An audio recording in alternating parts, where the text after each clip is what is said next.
स्थित कांग्रेस अध्यक्ष मल्लिकार्जुन खड़गे की आवाज पर विपक्षी दलों की गठबंधन की बैठक हुई। इस दौरान कांग्रेस समेत विपक्षी दलों के बड़े नेता बैठक में शामिल हुए। इस दौरान कांग्रेस सांसद प्रमोद तिवारी कांग्रेस अध्यक्ष मल्लिकार्जुन खड़गे की आवाज पर पहुंचे। वहीं हिमाचल प्रदेश के मुख्यमंत्री सुखविंदर सिंह सुक्खू, कांग्रेस सांसद राहुल गांधी, कांग्रेस सांसद राजीव शुक्ला और कांग्रेस महासचिव केसी वेणुगोपाल और कांग्रेस अध्यक्ष भी बैठक में शामिल हुए। वहीं कांग्रेस सांसद सैयद नसीर हुसैन ने कहा कि इंडिया गठबंधन की बैठक में संसद के कई मुद्दों पर चर्चा हुई और इसमें आने वाले बिलों, सरकार के व्यवहार और कई अन्य चीजों पर भी चर्चा हुई। इसके अलावा यह भी निर्णय लिया गया कि बहुत जल्द इंडिया गठबंधन के नेताओं की एक बैठक होगी और 1 या 2 दिन में बैठक की तारीख की घोषणा की जाएगी। और संवाददाता गौतम इस वक्त हमारे साथ न्यूज रूम से जुड़ गए इस पूरी खबर पर बातचीत के लिए। गौतम, इंडिया गठबंधन की बैठक जो कल प्रस्तावित थी, पहले कल बैठक हुई भी, लेकिन पहले यह खबर आई कि यह बैठक टल गई है और जो हिंदी पट्टी के कुछ मुख्यमंत्री वो नहीं शामिल हो रहे थे, साथ ही ममता बनर्जी नहीं शामिल हो रही थी। इसको लेकर बोला गया कि यह बैठक टल गई है और संभावित जो तारीख है 17 दिसंबर बताई जा रही थी। क्या जानकारी है, कैसे कल यह बैठक हुई और अब आगे क्या बताया जा रहा है?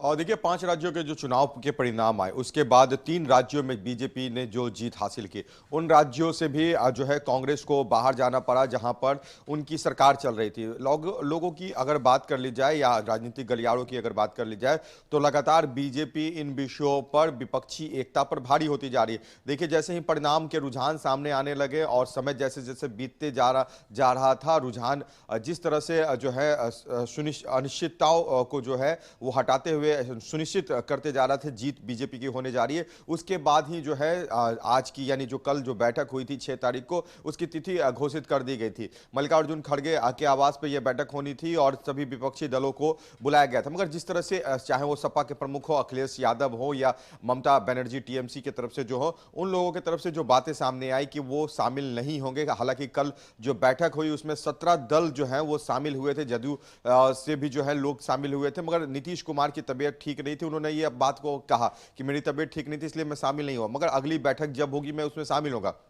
मगर कल टीएमसी के भी तरफ से कोई भी प्रतिनिधि मंडल हो या कोई भी व्यक्ति जो उसका प्रतिनिधि करे उस बैठक में अपने दल को लेकर वहां पर मौजूद नहीं था। देखिए, अगली बैठक की जो तिथि घोषित होगी, जो संभावित तिथि जो पहले जो सुर्खियों में चल रही थी 17 तारीख को, मगर फिर अब जल्द ही तिथि को लेकर जो है ऐलान किया जाएगा। औपचारिकता जो ऐलान का होगा वो होगा, औपचारिक ऐलान होगा गौतम, लेकिन बड़ा सवाल यह है कि बैठक कल हुई, 17 दलों के लोग इसमें शामिल हुए और आगे 1-2 दिनों में बैठक की तारीख के ऐलान की बात कही जा रही है। तो क्या कल की बैठक में जो सीट शेयरिंग है या फिर कुछ जो महत्वपूर्ण मुद्दे हैं उसको लेकर भी कुछ चर्चा हुई?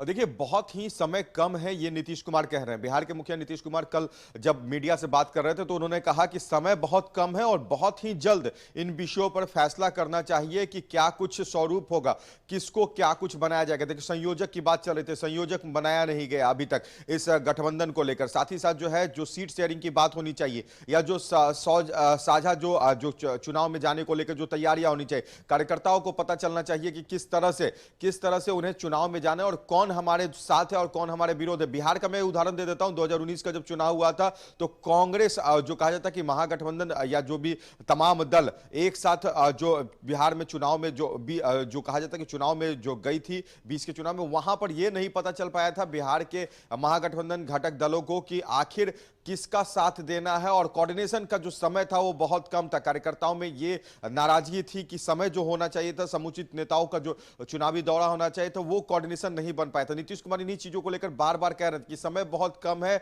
इन चीजों को जल्द से जल्द कर लेना चाहिए। तो अब शायद कांग्रेस को यह समझ में आएगा कि जिस तरह से 5 राज्यों के चुनाव में वहां पर जहां उनकी सरकार थी और जहां पर लाभकारी योजनाएं भी चलाने में कोई कमी कांग्रेस ने नहीं की थी, उन जगहों पर भी बीजेपी को जो स्वीकारा है लोगों ने, आखिर कमियां कहां रही। तो इन तमाम चीजों को लेकर नीतीश कुमार की जो पहल थी शायद अब कांग्रेस को समझ में आ सकता है। आगामी कुछ जो समय होंगे उसके बाद चले इस पूरी बातचीत के लिए गौतम बहुत बहुत शुक्रिया आपका। तो गौतम हमारे संवाददाता बता रहे थे किस तरीके से ये बैठक कल हुई, बैठक में चर्चा की गई और जल्द ही अगली बैठक की तारीख का ऐलान किया जाएगा।